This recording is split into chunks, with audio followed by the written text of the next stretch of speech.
Dans les coins les plus reculés de notre système solaire, Uranus, la géante glacée, et Neptune sont des planètes indomptables. Recouvertes de brouillard, elles sont impétueuses et imprévisibles.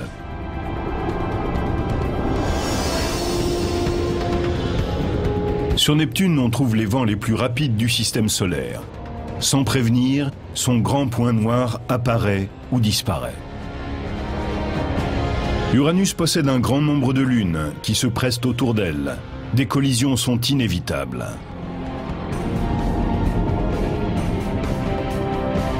Et la plus controversée des planètes lointaines n'est plus acceptée. Pourquoi Pluton a-t-elle été exclue? L'homme qui a éliminé Pluton prépare ses explications pendant que nous étudions les planètes extérieures.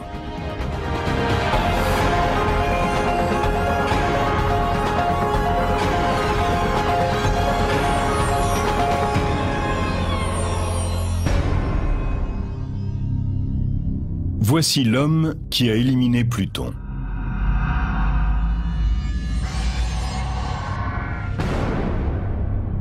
On devait s'y attendre.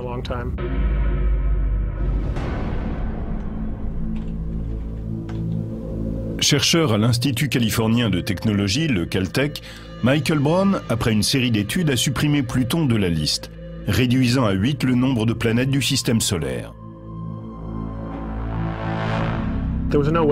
Pluton, petite planète glacée et isolée, n'avait aucune chance de survivre.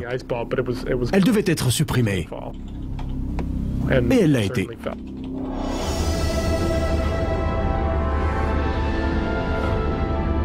Pluton a toujours été considéré comme une planète à part. C'est la plus petite, avec toute proportion gardée, la plus grosse lune.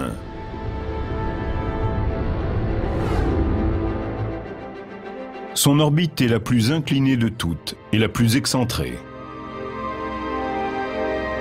Son orbite est ovoïdale. L'orbite de Pluton l'approche ou l'éloigne du Soleil, toujours très nettement. Pendant des décennies, telle une aiguille dans une botte de foin, elle avait échappé à la science. Neptune, la 8e planète du système solaire, fut découverte en 1846. Et les astronomes du début du siècle étaient certains qu'il en existait encore une. Percival Lowell lança la découverte de Pluton depuis son observatoire. Il pensait qu'une planète inconnue perturbait les orbites d'Uranus et de Neptune. Lowell meurt avant de l'avoir découverte, mais son assistant Clyde Tombaugh poursuit ses recherches.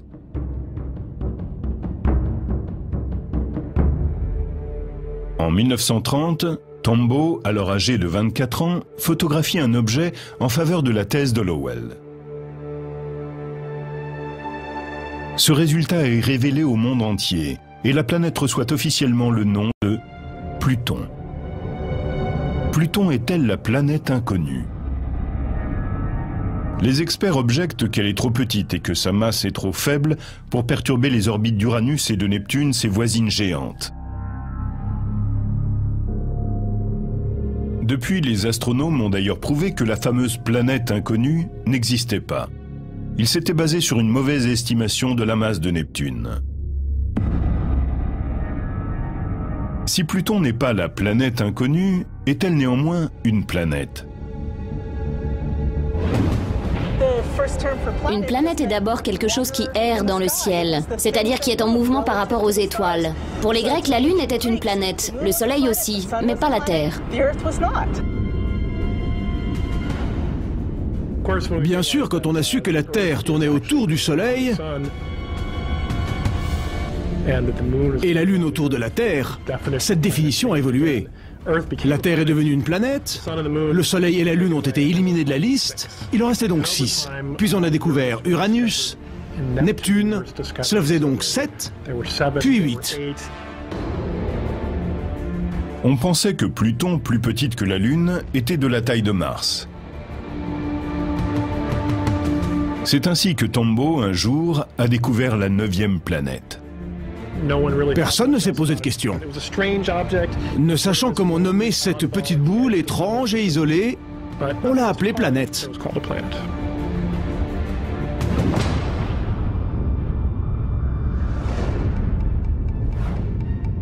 Très éloigné du Soleil, Pluton doit son nom au dieu romain des ténèbres.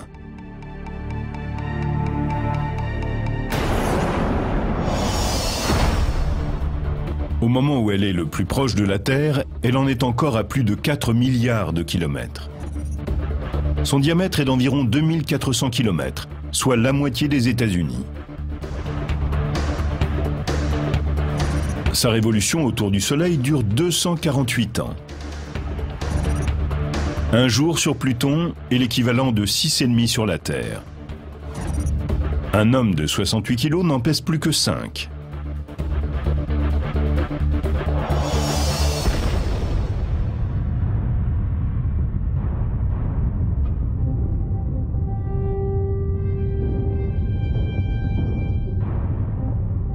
La technologie actuelle nous renseigne peu sur la surface de Pluton.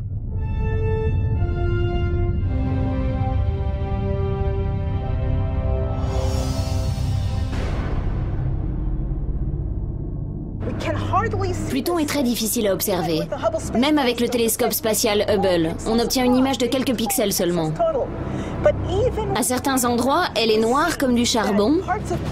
À d'autres, elle scintille comme de la neige.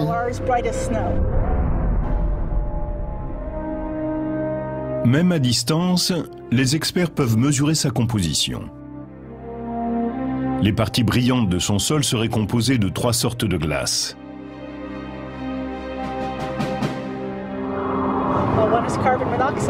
Du monoxyde de carbone, du méthane et de l'azote, comme celui que nous respirons dans l'atmosphère. Les zones sombres doivent être des rochers. Les zones sombres sont sûrement des silicates, un peu comme les rochers chez nous. Il y a donc du silicone et de l'oxygène dedans. Nous sommes dans les montagnes rocheuses du parc national du Colorado, entourées de neige et de rochers, comme sur Pluton.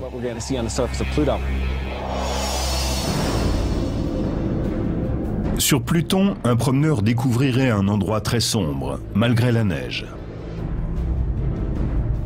Pluton est 34 fois plus éloigné du Soleil que la Terre. Cela signifie que la lumière qu'il atteint est 1000 fois moins forte. C'est un peu comme si l'on se trouvait la nuit sous la faible lueur d'un réverbère. On arrive à lire, mais ce sera plus facile avec une torche frontale. Son éloignement du Soleil en fait un des lieux les plus froids du système solaire, avec une température de moins 195 degrés. La gravité sur Pluton est beaucoup plus faible que sur Terre, en raison de sa petite taille et de sa densité.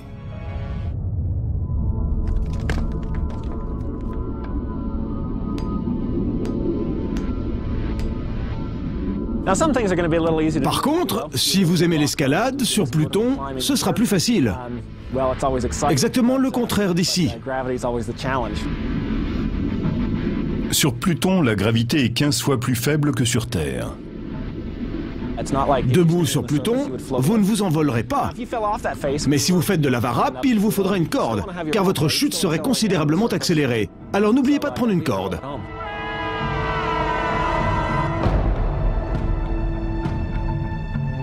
Les chercheurs rêvent de gratter le sol de Pluton et de recueillir des échantillons, car dans ces roches se cache un pan entier de l'histoire du système solaire. Pluton est intéressant. C'est notre meilleure machine à remonter le temps. Il nous montre comment était notre environnement il y a 4 milliards d'années. On y trouve le sol le plus ancien du système solaire.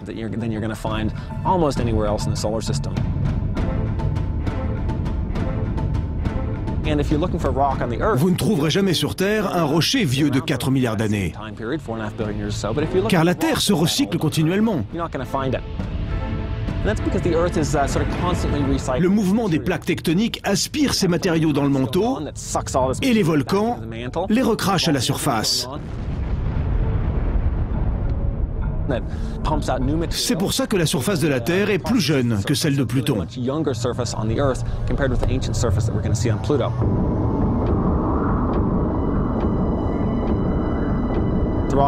Les rochers sur lesquels nous sommes assis ont été recyclés par les hautes pressions.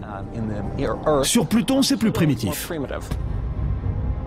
Primitif, mais pas récent. Pluton est criblé de cratères.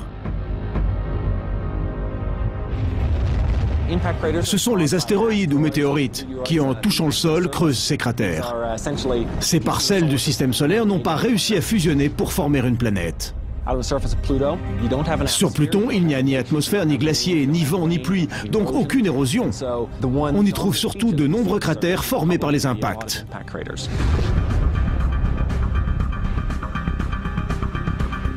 La surface grêlée de Pluton se transforme lorsque son orbite s'approche du Soleil. Cet apport de chaleur provoque l'évaporation partielle des gaz gelés et donne naissance à une atmosphère éphémère. Quand Pluton s'éloigne du Soleil, les gaz gèlent et retombent au sol.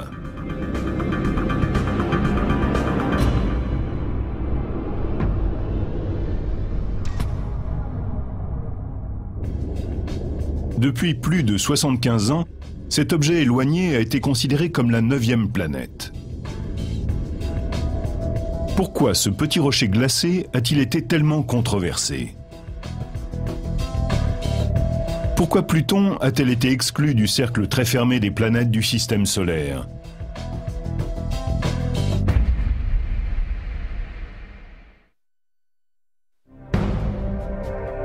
La remise en question de son affectation a commencé dans ce bureau tranquille du campus de Caltech à Pasadena. Mais l'astronome Michael Brown n'a jamais voulu éliminer une planète. Avec le télescope de l'observatoire du mont Palomar qui mesure 121 cm, il cherche un objet de la taille de Pluton au fond du système solaire.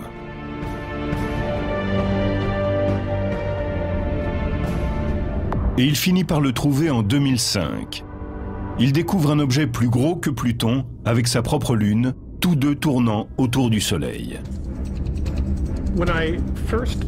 J'étais en train de regarder des photos prises par le télescope quand je l'ai découverte. C'était excitant. Et d'après les calculs, elle était plus grande que Pluton. J'ai tout de suite attrapé le téléphone pour appeler ma femme et lui annoncer que j'avais trouvé une planète.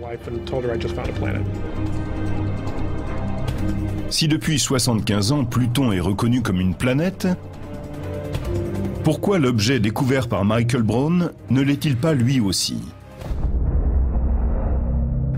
J'ai pensé que c'était la 10e. Et longtemps, je l'ai décrite comme telle. C'était une planète et je pensais vraiment avoir découvert la 10e.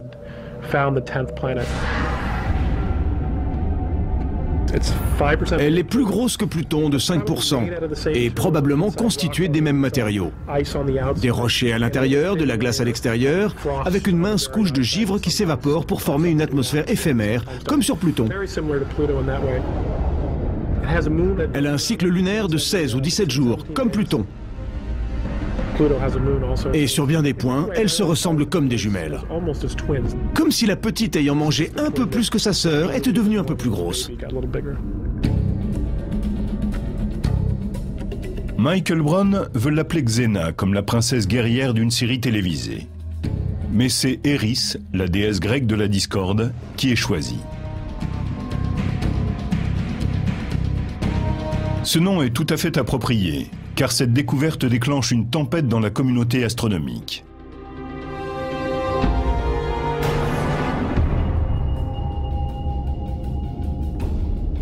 La définition du mot planète est âprement discutée. Eris deviendra-t-elle la 10e planète, ou tous les objets de la taille de Pluton seront-ils renommés?